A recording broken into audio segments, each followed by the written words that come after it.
کیونکہ جانتے ہیں کہ الفاظ کے اعتبار سے بھی اور مفہوم کے اعتبار سے بھی یہ خطبہ فدق بہت ہی قوی ہے۔ لہذا اب ایک ہی راستہ بچتا تھا کہ اس کی سند کے اوپر اٹیک کیا جائے، حملہ کیا جائے۔ تو ان لوگوں نے کیا کیا کہ کہہ دیا کہ صاحب اس کی سند بہت زیادہ مضبوط، یہ نہیں کہتے کہ ضعیف ہے، کہتے ہیں بہت مضبوط نہیں ہے۔ میں کہتا ہوں مضبوط ہو یا نہ ہو، مفہوم اگر انسان دیکھے گا تو یہ سمجھ لے گا کہ یہ کلام جو ہے اللہ کے کلام سے نیچے ہے اور بندوں کے کلام سے اوپر ہے۔ کیا بات، سبحان اللہ۔ اگر آپ خطبہ فدق کا نگاہ غائر سے مطالعہ کریں گے، اس کی گہرائی میں اتریں گے، اس کے ایک ایک لفظ کو دیکھیں گے، انشاءاللہ مومنین کوشش یہ کی جائے گی کہ آج کچھ اس کے جملے آپ کی خدمت میں پیش کیے جائیں اور آپ احساس کریں گے اس سچائی کو، اس حقیقت کو کہ یہ کتنی بڑی عالمہ تھیں جس نے یہ خطبہ جو ہے اصحاب کے سامنے پیش کیا ہے۔ ان کے الفاظ میں جناب فاطمہ زہرا کی تعریف تو کر بھی نہیں سکتا اور ان کے علم کے بارے میں تو بیان بھی نہیں کر سکتا، لیکن آپ کو سمجھانے کے لیے ایک جملہ کہہ سکتا ہوں اور اس سے آپ سمجھ لیں گے کہ اس بیوی کی عظمت کیا ہے۔ توجہ کیجئے، انشاءاللہ ایک پیغام دے رہا ہوں آپ کو، اور وہ یہ ہے، بہت توجہ کریں، بہت توجہ کریں۔ جناب فاطمہ زہرا کے علم کو سمجھنا ہے تو یوں سمجھیے کہ جس کے آنگن میں ایک کنیز جھاڑو لگاتی ہے اور اس ماحول سے متاثر ہو کر اتنی بڑی عالمہ ہو جاتی ہے کہ 20 سے 30 سال تک وہ قرآن کی لینگویج میں گفتگو کرتی ہے، تو سوچئے جب کنیز اتنی بڑی عالمہ ہے تو وہ مخدومہ کتنی بڑی ہوگی، اس کا علم کتنا عظیم ہوگا۔ جناب فاطمہ زہرا کو سمجھنے کے لیے یہی ایک بات کافی ہے۔ اگر تم نے فضا کو سمجھ لیا، جو کہ نہیں سمجھ سکتے ہو، ان کی عظمت کو سمجھ لیا، جناب فضا کے علم کو سمجھ لیا، اس کو احاطہ اگر انسان کر لے جناب فضا کے علم کو، تو شاید جناب فاطمہ کے علم کو سمجھ سکتا ہے، جبکہ بہت ہی مشکل کام ہے۔ جاننا چاہتے ہو کہ جناب فاطمہ کا علم کتنا تھا اور کیسا تھا، تو ان کے خطبے کو ضرور دیکھیے گا۔ آج مولانا عقیل صاحب قبلہ نے جو سوال کیا ہے کہ اسناد آپ بیان کیجئے، تاکہ یہ جو مشکوک کر رہے ہیں، خطبے کو کمزور کرنا چاہتے ہیں، ان کے رخسار کے اوپر ایک زبردست تماچا رسید کیا جائے۔ اس لیے میرے پاس وہ اسناد موجود ہیں کہ جس کے ذریعے سے یہ خطبہ ہم تک پہنچا ہے۔ خطبے کے جو اسناد ہیں اسے سنیے، اور میں عرض کروں کہ یہ برادران اہل سنت اور ہمارے شیعہ دونوں نے اس خطبے کو نقل کیا ہے۔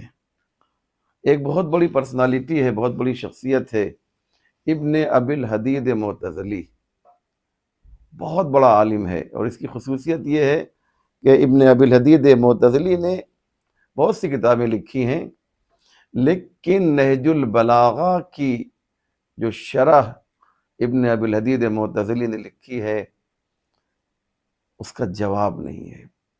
کئی سو شرحیں منظر عام پہ آ چکی ہیں، لیکن آج بھی ابن ابی الحدید معتزلی کی جو شرح نہج البلاغہ ہے وہ پکار پکار کر آواز دے رہی ہے کہ شرح نہج البلاغہ اور نہج البلاغہ کی اہمیت کیا ہے۔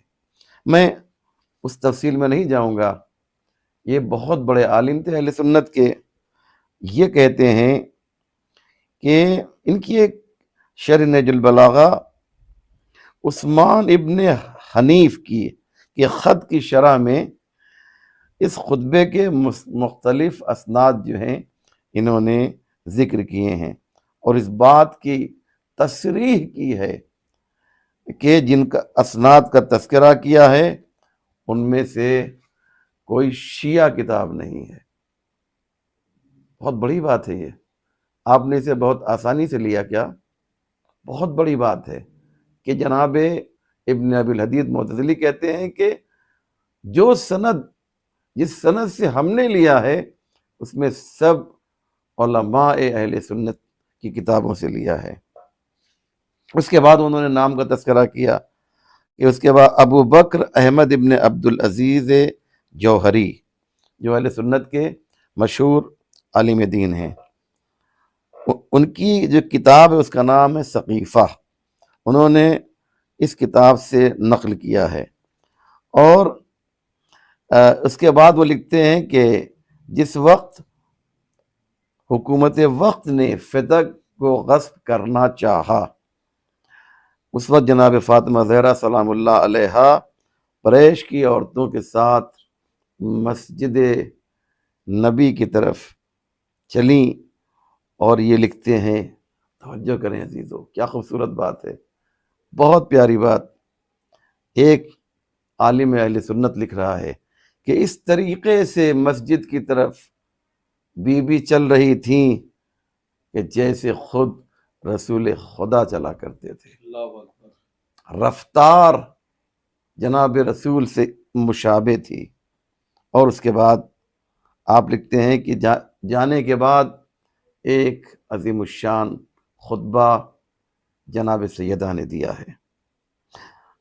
ایک سند علی ابن عیسیٰ اربلی نے اپنی کتاب کشف الغمہ، علماء حضرات جانتے ہیں ان کے بارے میں، ان کی شخصیت کتنی بلند ہے۔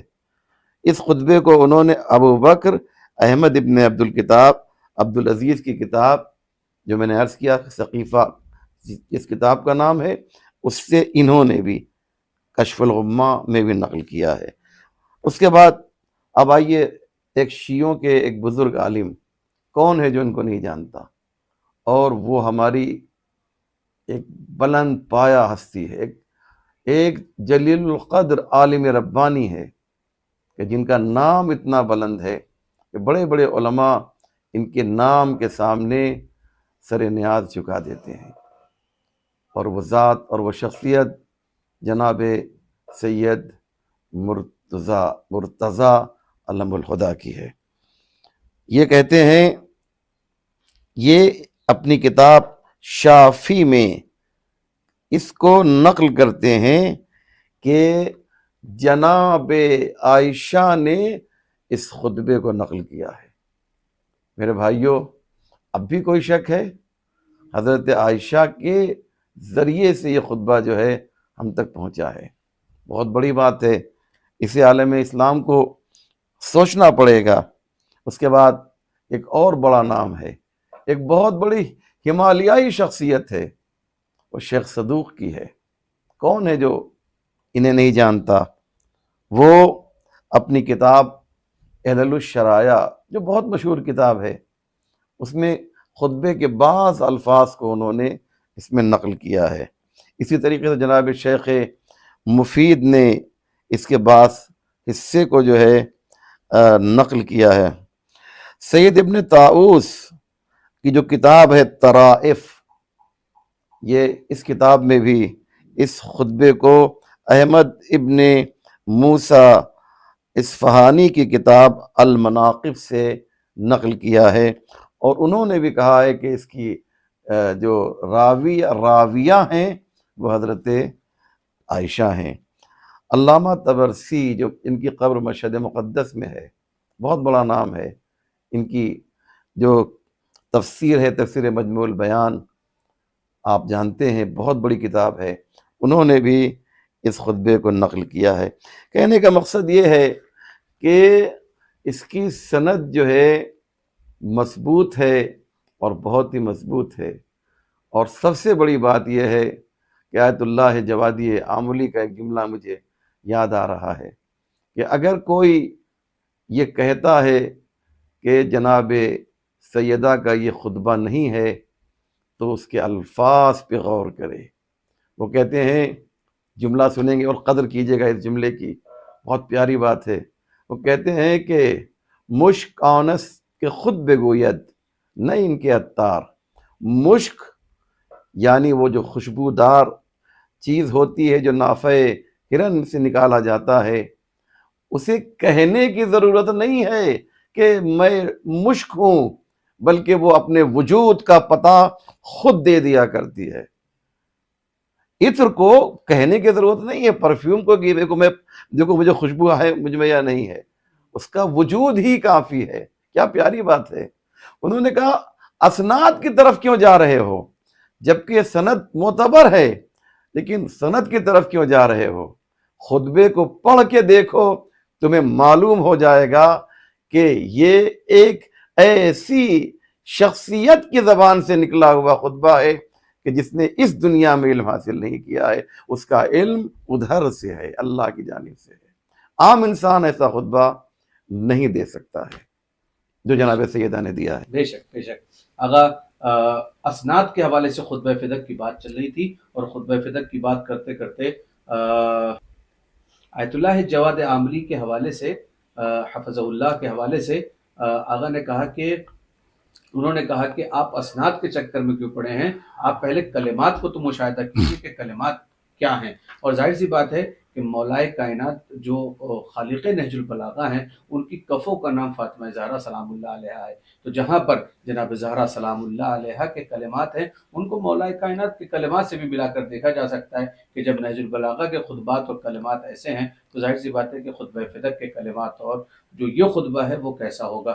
لہٰذا میں عقیل صاحب ایک بات میرے ذہن میں آ گئی ہے کہ خطبہ فدق کے بارے میں علماء نے جو باتیں کہی اس کا خلاصہ میں نقل کر رہا ہوں کہ خطبہ فدق کو اور مولا علی کا جو خطبہ جو نہج البلاغہ میں ہے، جب انسان دونوں کو سامنے رکھتا ہے تو ایسا لگتا ہے کہ کوئی ایک شخص ہے جس نے یہ دونوں خطبے دیے ہیں. کیا بات ہے. یعنی کیا مقصد؟ کیونکہ ماخذ و منبع علی کا اور فاطمہ کا ایک ہے، اور وہ کیا ہے؟ وہ خدا ہے. ادھر سے انہوں نے بھی علم حاصل کیا، مولا علی نے بھی اور جناب فاطمہ زہرا سلام اللہ علیہا نے بھی. دونوں کا لہجہ بالکل سیم ہے. یہ وہی جان سکتا ہے جو عربی سے واقف ہے کہ جب علی کے خطبوں کو دیکھتا ہے اور جناب فاطمہ زہرا کے خطبوں کو دیکھتا ہے، خطبے کو دیکھتا ہے، تو اسے احساس ہوتا ہے کہ ایک ہی سرچشمہ ہے کہ جہاں سے یہ ہمیں ملا ہے. ناظرین، آپ کو یقین ہو گیا ہوگا کہ جو باتیں یہاں پر کی جا رہی ہیں وہ جو ماخذ ہیں، جو ذرائع ہیں، جو ہم نے باتوں کو جس جگہوں سے لیا ہے وہ کس قدر معتبر ہیں کہ اہل سنت کے جو علماء ہیں ان کے حوالے سے بھی گفتگو ہوئی اور جو شیعہ علماء ہیں ان کے حوالے سے بھی گفتگو ہوئی ہے. ان میں سب سے بڑا نام جو ہے وہ ابن حدید معتزلی کا لیا گیا، ساتھ ہی ساتھ سید مرتضیٰ، اور ساتھ ہی ساتھ شیخ صدوق، اور ساتھ ہی ساتھ آغائے تبرسی کو بھی جو ہے وہ کوٹ کیا گیا کہ ان لوگوں نے اس بارے میں کہا ہے کہ اس کی سند جو ہے وہ معتبر ہے، اور اس کو نقل کیا گیا ہے حضرت عائشہ رضی اللہ تعالی عنہا سے. تو ظاہر سی بات ہے کہ اب اس کے بعد خطبہ فدق کی سند کے حوالے سے گفتگو کرنے کی اصلا ضرورت نہیں رہ گئی ہے. جب یہ ثابت ہو گیا آگا کہ یہ خطبہ فدق کے لیے اسناد کی اب ضرورت نہیں ہے یا اس کے اوپر گفتگو کی ضرورت نہیں ہے، یہ واقعا معتبر ہے، کلمات کے اعتبار سے جامع ہے، اور یہ خود جامع لنفسہ مانع لغیرہ ہے. جب یہ بالکل واضح ہو گیا ہے تو اب سوال یہ پیدا ہوتا ہے کہ خطبہ فدق کو شروع کیا جائے. شروع کرنے سے پہلے شہزادی سلام اللہ علیہا نے اس کو کچھ ابواب پر، یا ہم نے کچھ اس کو ابواب پر اپنے طریقے سے منتقل کیا ہے، یا شہزادی سلام اللہ علیہا نے یک کے بعد دیگرے کچھ کہنے کی کوشش کی؟ جی، جو اس کی ترتیب ہے، سیکوینس ہے، جو اس کی ترتیب ہے، یہ جناب فاطمہ زہرا نے ترتیب سے کچھ باتیں کہی ہیں، لیکن ہمارے علماء نے اس کو 7 چیپٹر کہہ لیجئے، باب کہہ لیجئے، اس میں تقسیم کیا ہے. اور جب میں یہ جو بیان کروں گا تو عقیل صاحب قبلہ آپ کو اس بات کا احساس ہوگا کہ دیکھیے کتنی خوبصورتی سے یک کے بعد دیگرے جناب فاطمہ زہرا سلام اللہ علیہا نے اپنی باتوں کو رکھا ہے. اور یہ کس کے سامنے بول رہی ہیں؟ یہ ان کے سامنے بول رہی ہیں کہ جو اصحاب رسول ہیں، مہاجرین اور انصار دونوں موجود ہیں، اور ان کے سامنے جناب فاطمہ زہرا یہ خطبہ دے رہی ہیں۔ اور آپ جانتے ہیں کہ عربوں کو دو چیزوں پہ ناز تھا، اپنی طاقت کے اوپر اور اپنی فصاحت کے اوپر۔ بی بی ان لوگوں کے سامنے شجاعانہ انداز میں گفتگو کر رہی ہیں جو اس بات پر یقین رکھتے تھے کہ ہم سے بہتر کسی کی زبان نہیں ہے۔ ان کے سامنے خطبہ دے کر ان کو مبہوت کر دینا یہ جناب فاطمہ زہرا کی خطبے کا کام تھا۔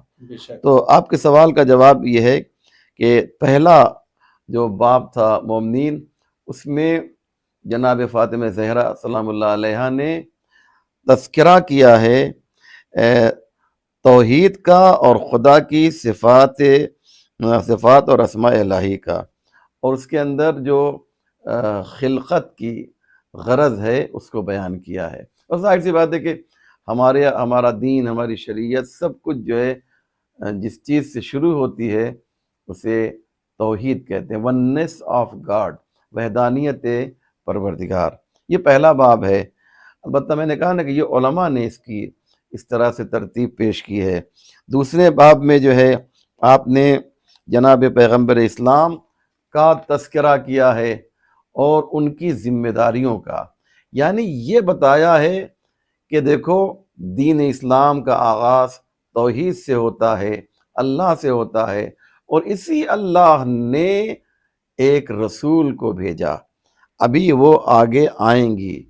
اس کے بعد پھر تیسرے نمبر پہ قرآن کا تذکرہ کیا، بہت خوبصورت بات ہے یہ، اللہ، رسول اللہ، اس کے بعد کتاب اللہ، یعنی یہ جو ترتیب ہے اس نے بیان کیا کہ یہ جو کتاب پروردگار ہے اس میں کیا کیا چیزیں ہیں، اس کا انہوں نے خلاصہ کیا۔ انشاءاللہ آگے وہ باتیں آپ کی خدمت میں پیش کروں گا۔ اس کے بعد چوتھے مرحلے میں امت کا تذکرہ کیا ہے۔ امت کا تذکرہ بتایا کہ یہ امت جسے میرے بابا نے کلمہ پڑھایا، یہ وحشی اور درندہ انسان تھے کہ جس کو میرے بابا نے جو ہے انسان بنایا۔ آپ جانتے ہیں نا کہ آدمی تو ہر ایک ہو سکتا ہے لیکن انسان ہر ایک نہیں ہو سکتا۔ بہت خوبصورت بات ہے۔ جناب فاطمہ زہرا نے کہا کہ تمہیں میرے بابا نے انسان بنایا ہے۔ آپ کو میں ایک شعر سنا دیتا ہوں مرزا غالب کا، کہ مرزا غالب کہتے ہیں کہ بس کے دشوار ہے ہر کام کا آساں ہونا، بس کے دشوار ہے ہر کام کا آساں ہونا، آدمی کو بھی میسر نہیں انسان ہونا۔ کیا بات ہے۔ تو وہ جو آدمی تھے، جو ابن آدم تھے، ان میں آدمیت میرے بابا نے پیدا کی ہے۔ انشاءاللہ آپ اسے بھی سنیں گے کہ جناب فاطمہ زہرا نے فرمایا۔ اور جو پانچواں باب ہے جو کہ بہت ہی اہم ہے، اور وہ یہ ہے کہ جو منافقین کی سازشیں تھیں، انشاءاللہ اس میں آپ کو لطف آئے گا، جو منافقین کی سازشیں تھیں پیغمبر کے بعد، جو پیغمبر کے زمانے میں خاموش تھے، آسان زبان میں کہا جائے کہ پیغمبر کے زمانے میں وہ ظاہری طور پہ مسلمان تھے لیکن پیغمبر کے جانے کے بعد ان کا نفاق جو ہے وہ ابھر کر سامنے آ گیا۔ یہ بہت امپورٹنٹ باب ہے، اسے انشاءاللہ آپ ضرور سنیں گے۔ اور چھٹا باب فدق کے بارے میں ہے کہ فدق کو غصب کرنے کے لیے غاصبوں نے کچھ استدلال کیا ہے یا کچھ بہانہ کیا ہے، آسان زبان میں کہا جائے۔ اللہ اکبر، جناب فاطمہ زہرا کا حق غصب کرنے کے لیے دلیل، کہاں جا رہے ہو؟ اینا تذہبون، تم کہاں جا رہے ہو؟ شہزادی کے سامنے، وہ جو خود قرآن ہو اس کے سامنے استدلال پیش کیا جائے، کہیں نص کے مقابلے میں حدیث پیش کی جاتی ہے، کہیں نص قرآنی کے مقابلے میں، کہیں قرآن کی آیت کے مقابلے میں کوئی دلیل پیش کی جاتی ہے۔ جہاں پر خود قرآن موجود ہو وہاں پر حدیث سے بھی کام نہیں لیا جاتا، چاہے رسول کی حدیث کیوں نہ ہو، چاہے کتنی معتبر حدیث کیوں نہ ہو، چاہے متواتر حدیث کیوں نہ ہو، لیکن اگر یہ قرآن سے ٹکرا جائے تو خود حضور نے کہا ہے فَضْرِبُوهُ عَلَى الْجِدَارِ، اگر میری کوئی حدیث جو ہے قرآن سے ٹکرا جائے تو اسے دیوار پہ مار دو۔ سوچئے اگر رسول کی حدیث قرآن سے ٹکرا جائے تو اسے دیوار پہ مار دیا جائے، اور خود کوئی قرآن ناطق سے ٹکرا جائے تو اس کے ساتھ کیا سلوک ہونا چاہیے؟ واہ، سبحان اللہ، سبحان اللہ۔ آپ غور کریں میں کیا کہہ رہا ہوں عزیزوں۔ اس لیے بہت ہی ضروری ہے کہ ہم ان تمام باتوں کو سنیں کہ ایک مظلوم ٹاپک ہے، ایک بے کس و مجبور ٹاپک ہے کہ جس پر عام طور سے تقریریں نہیں ہوتی ہیں، جس پہ عام طور سے باتیں نہیں ہوتی۔ ہم فدق کے بارے میں دو چار باتیں کہہ کے آگے بڑھ جاتے ہیں، لیکن ایک ایک باریکیوں کے اوپر بحث ابھی تک شاید میں کہہ رہا ہوں نہ ہوئی ہو سکتا ہے ہوئی، اور خدا کرے ہوئی ہو، میں تو کہتا ہوں، لیکن مجھے نہیں معلوم۔ تو جناب فیروز صاحب کا یہ بہت بڑا قدم ہے، اور اس کی جزا اگر کوئی دے سکتا ہے تو وہ شہزادی فاطمہ زہرا سلام اللہ علیہا ہے۔ تو یہ چھٹا باب جو ہے یہ غصب کرنے کا جو بہانہ تھا فدق کا، اس کا جواب دیا ہے، اور ساتواں اور آخری باب جو ہے جناب فاطمہ زہرا نے اتمام حجت کی ہے، یعنی کس طریقے سے اتمام حجت کی ہے، اور ان لوگوں سے یہ کہا ہے کہ میرے مقابلے میں آ گئے ہو، جو میرے مقابلے میں آئے گا اس کے لیے اللہ کا دردناک عذاب آمادہ اور تیار ہے، اس لیے تم نے میرا حق چھین لیا ہے تو کیا ہوا، آخرت میں پروردگار تم سے ضرور انتقام لے گا۔ کیوں؟ اس لیے کہ وہ قہار بھی ہے اور وہ منتقم بھی ہے۔ وہ اگر رحمان اور رحیم ہے تو تمہارے جیسے لوگوں کے لیے وہ منتقم بھی ہے، وہ قہار بھی ہے، وہ عذاب نازل کرنے والا بھی ہے۔ ناظرین، بہت ہی بہترین طریقے سے اپنی باتوں کو واضح کیا آقا نے، اور یہ کہا کہ خطبہ فدق کو ہمارے علماء نے 7 باب پر جو ہے وہ منقسم کیا ہے، اور 7 باب پر جو پہلا ہے وہ ہے توحید اور خلقت بشری کے اعتبار سے بات ہوئی ہے، دوسرا جو ہے وہ رسالت سرکار مدینہ حضور ختم مرتبت کے حوالے سے گفتگو کی گئی ہے، تیسری چیز ہے قرآن، اور چوتھی چیز ہے امت، اور پانچویں چیز ہے منافقین کی سازش، چھٹی چیز ہے فدق کی جاگیر کے حوالے سے شہزادی سلام اللہ علیہ نے اپنے حق کو لوگوں کے سامنے آشکار کیا، اور ساتویں چیز یہ ہے کہ اتمام حجت کے لیے اپنے حق کے دفاع کے لیے شہزادی سلام اللہ علیہ اپنے گھر سے نکلی ہیں، اور اس خطبے کو شہزادی سلام اللہ علیہ نے بیان کیا ہے۔ ناظرین، میں پھر سے آپ کو بتاتا چلوں کہ سوشل میڈیا پر چاہے وہ یوٹیوب ہو، چاہے وہ فیس بک ہو، اور چاہے اس کے علاوہ جو بھی ویڈیوز اپلوڈ جن پلیٹ فارمز پر کی جاتی ہیں، کہیں پر بھی خطبہ فدق کے حوالے سے اتنی سیر حاصل گفتگو آپ کو میسر نہیں آئے گی۔ اس لیے آپ سے گزارش ہے کہ خطبہ فدق جو پیغام خطبہ فدق کا یہ ہمارا 4تھا ایپیسوڈ ہے، آپ اس کو کنٹینیو دیکھتے رہیں، سلسلے وار دیکھتے رہیں، تاکہ آپ کے علم میں اضافہ ہو۔ اور ہمارے پاس ٹائم کم ہو گیا ہے، ایک آخری سوال آگے خدمت میں کرتے ہیں، اور اس کے بعد اپنے اس ایپیسوڈ کو یہیں پر مکمل کریں گے، اور وہ یہ کہ یہ جو ابواب آپ نے 7 پیش کیے ہیں، اگر ان میں سے 1 یا 2 کا اگر تذکرہ ہو جائے تو ناظرین کے علم میں مزید اضافہ ہو جائے گا۔ جی اللہ آپ کو اچھا رکھے، عزکم اللہ جناب عقیل صاحب۔ اور یہ پہلا باب جناب سیدہ نے جو خطبہ دیا ہے، اس خطبے کا پہلا باب آپ کی خدمت میں پیش کیا جا رہا ہے۔ عربی کے سارے الفاظ پڑھوں گا تو تاخیر ہوگی، میں چند جملے تبرکن و تیمنن جناب سیدہ سلام اللہ علیہ کے آپ کی خدمت میں پیش کروں گا عربی کے، اس کے بعد پھر مکمل اردو کا ترجمہ پیش کیا جائے گا۔ آپ نے خطبہ دیا اور آپ کے سامنے انصار اور جو مہاجر تھے وہ سامنے موجود تھے، وقت کا خلیفہ بھی موجود ہے۔ آپ نے نہایت ہی شجاعانہ طریقے سے خطبہ دیا، اس طرف اصحاب کا مجمع ہے اور ادھر فاطمہ زہرا ہیں، بیچ میں ایک پردہ حائل کر دیا گیا ہے، اور جناب سیدہ نے وہ دشمن شکن خطبہ دیا ہے کہ جس سے خلافت کے عمارت کی چولیں ہل گئی ہیں۔ سنیں اور آپ شکر خدا ادا کیجئے کہ ایسی ہستیوں کو آپ فالو کرتے ہیں کہ جن کے پاس علم کی دولت اس طرح سے اللہ نے انڈیل دی ہے کہ جب وہ خطبہ دیتے ہیں تو ایسا لگتا ہے کہ علم کا ایک سمندر ہے جو موجیں مار رہا ہے۔ سنیں، فرماتی ہیں فاطمہ زہرا، بسم اللہ الرحمن الرحیم، الحمد للہ علی ما انعم وَلَهُ الشُّكْرُ عَلَى مَا أَلْحَمَ وَالثَّنَاءُ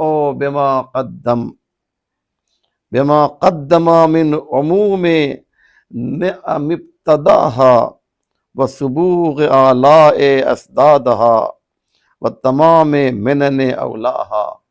فرماتی ہیں کہ ساری تعریف الحمدللہ، میں ساری تعریف اللہ کے لیے ہے، جتنی تعریف بھی ممکن ہے بس صرف اللہ کے لیے ہے۔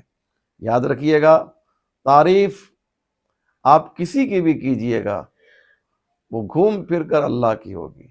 آپ کہیں گے کہ صاحب یہ درخت بہت خوبصورت ہے، تو اصل میں تعریف اس کے خالق کی ہوگی۔ آپ ایک انسان کی تعریف کیجئے تو خالق انسان کی تعریف ہوگی۔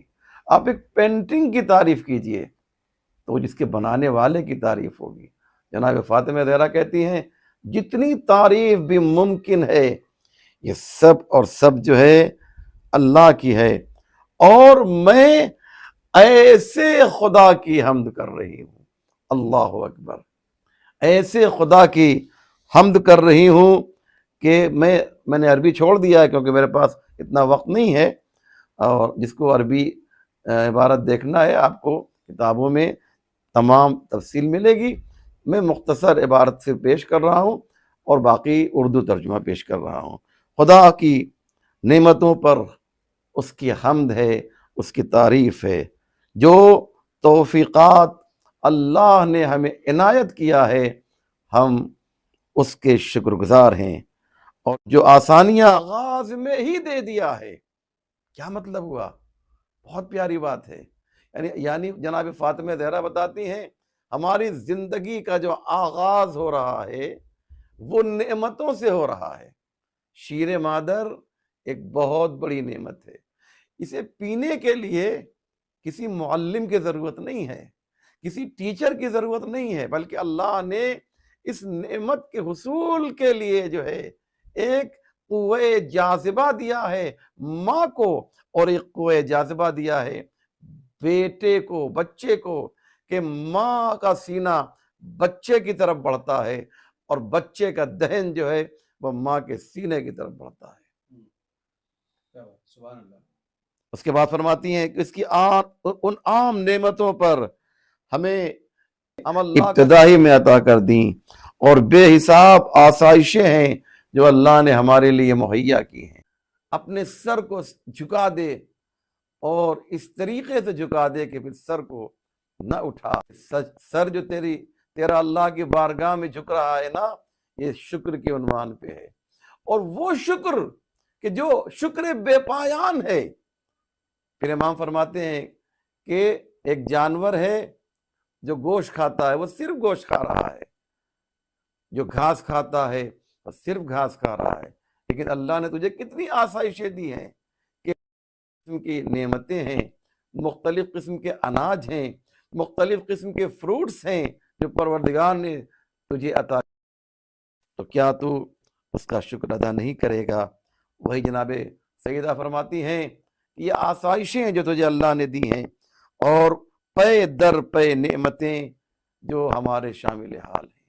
یعنی کیا مقصد؟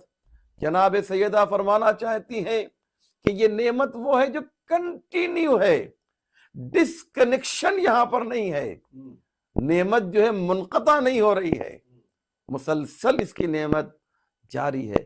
کیا حسین انداز ہے، کیا خوبصورت انداز ہے جناب سیدہ کا کہ آپ کی تقریر، آپ کا خطبہ جو جاری ہے۔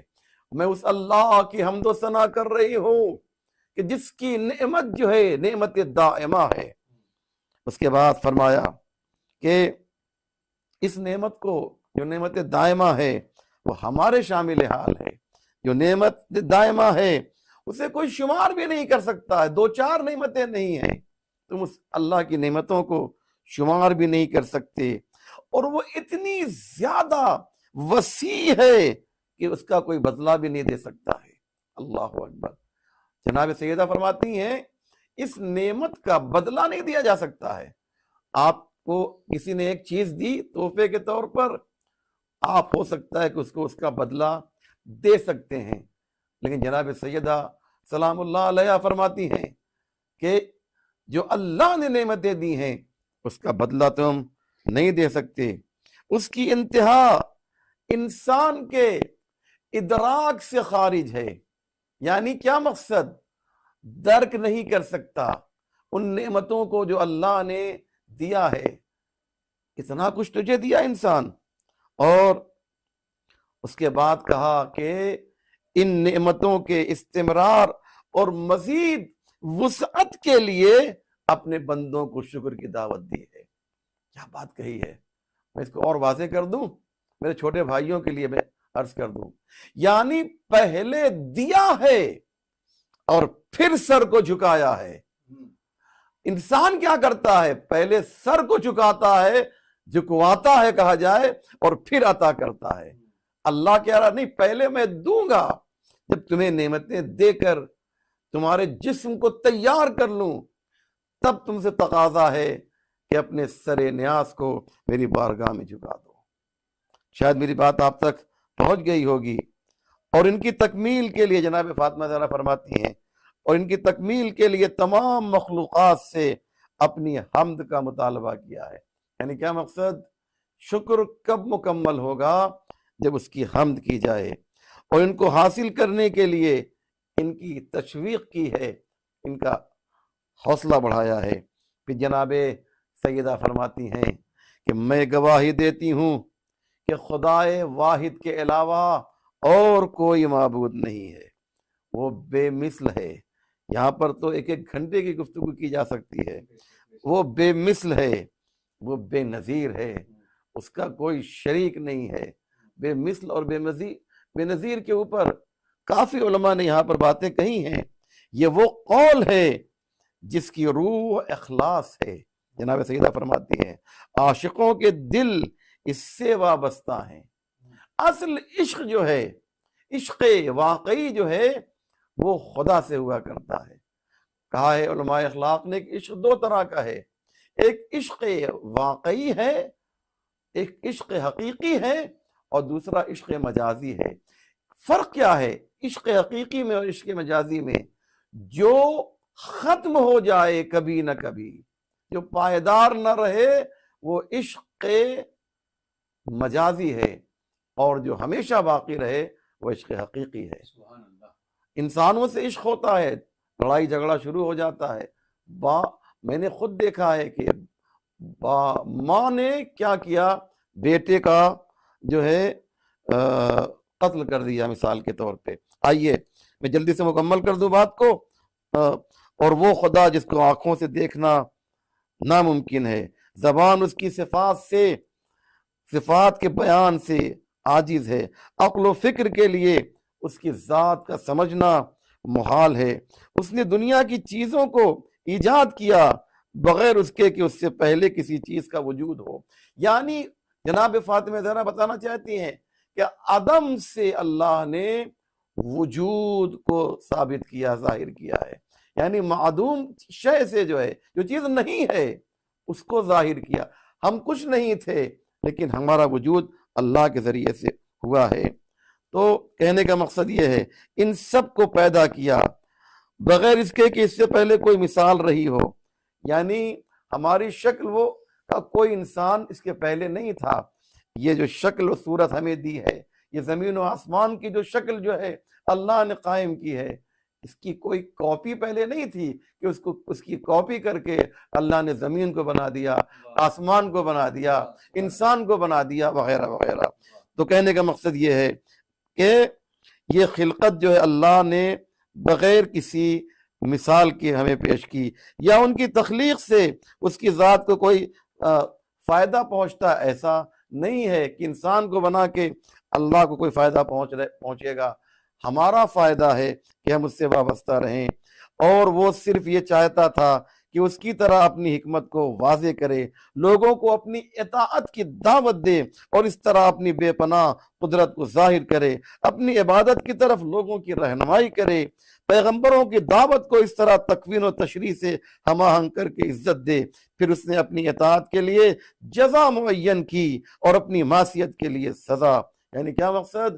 دیکھو، تم کو ہم نے پیدا کیا، پیدا کرنے کے بعد تم کو بڑا کیا، اس کے بعد تمہیں عبادت کا سلیقہ بتایا، عبادت کی دعوت دی، اب اس کے بعد بھی اگر تم جو ہے نافرمان بن جاؤ گے تو تمہارے لیے سزا کا انتظام کیا گیا ہے، اگر فرما بردار بن جاؤ گے تو تمہارے لیے جنت ہے۔ یہ ساری باتیں جو ہے جناب فاطمہ زہرا کہتی ہیں، میں پھر ریپیٹ کر رہا ہوں آخری جملے کو، پھر اس نے اپنی اطاعت کے لیے جزا معین کی اور اپنی معصیت کے لیے سزا۔